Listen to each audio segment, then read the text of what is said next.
color. Look at that color. I love that stuff.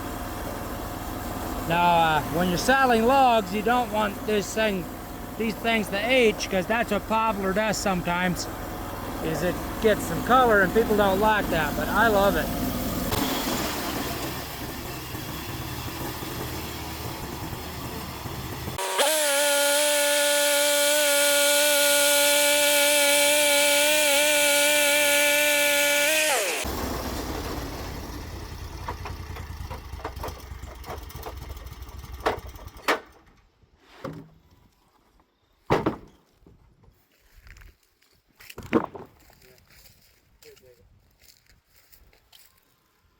Right there is where we started the stacks of lumber.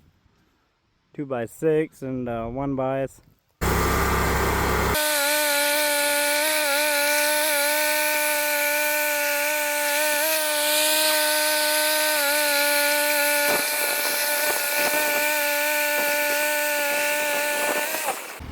So growing up, I worked on our mill at home, and it was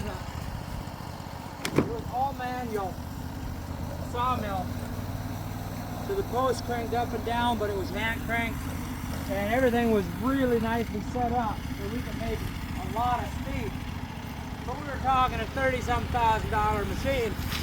Compared to this, I paid $2,600 for this, and I had enough plates. I got all my house built out of it. Now I'm still putting siding and stuff on with a new set of plates now, but I got a lot done with that $2,600 worth of stuff, so I'm super happy with what I got. So yeah, there's much better mills out there, but I've seen a lot of mills that are not near as good as this one. The dogs here, I don't like these much, but I've gotten used to them, where they just come in at an angle and pull it straight, and it drops pretty good.